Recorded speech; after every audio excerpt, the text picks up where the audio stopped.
South eastern coalfield limited के द्वारा खदान विस्तार के लिए जमीन अर्जित करने के बाद भूस्थापितों को सुविधा नहीं दी गई है। प्रभावित वर्ग इस वजह से परेशान है। छत्तीसगढ़ किसान सभा के नेतृत्व में भूस्थापित लोगों ने सीजीएम कार्यालय के सामने प्रदर्शन किया। रोजगार और बसावट जैसे मुद्दे को लेकर कुसमुंडा क्षेत्र में काफी लंबे समय से टकरार बनी हुई है और आए दिन प्रदर्शन हो रहे हैं।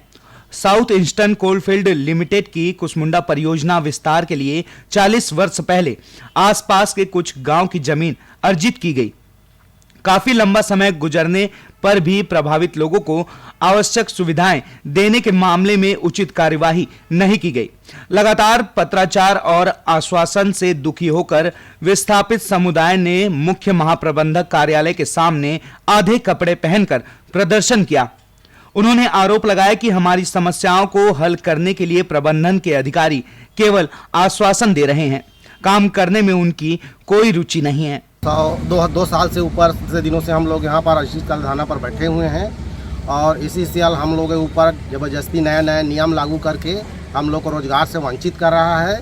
इस कारण से हम लोग को ये अर्धनग्न प्रदर्शन और बहुत प्रकार के हम लोग धरना प्रदर्शन करने के लिए हो गए हैं, मजबूर हो गए हैं। 1 तारीख जैसे नए साल के दिन अर्धनग्न होकर प्रदर्शन करने के लिए मजबूर किया गया है और इसका प्रमुख कारण यह है कि सन 1978 से 2004 तक किसानों की ज़मीन को अधिग्रहण किया गया कुसमुंडा खदान के विस्तार के लिए।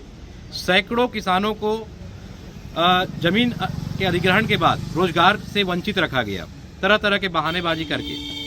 और इसमें एसईसीएल की हठधर्मिता है, तानाशाही रवैया है, जिसके कारण 2 साल से ऊपर के समय से यहाँ पे लोग अनिश्चितकालीन भूस्थापित जो है धरने पर बैठे हुए भी हैं।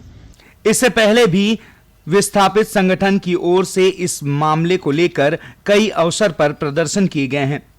उस समय भी प्रबंधन और प्रशासन के द्वारा हस्तक्षेप करते हुए आश्वासन दिया गया था, लेकिन आगे कुछ नहीं हो सका। इन सब कारणों से दुखी होकर विस्थापित संगठन एक बार फिर 2024 के पहले दिन प्रदर्शन करने के लिए मजबूर हो गए। ग्रैंड एशियन न्यूज के लिए कुसमुंडा से अमरीश सिंह की रिपोर्ट।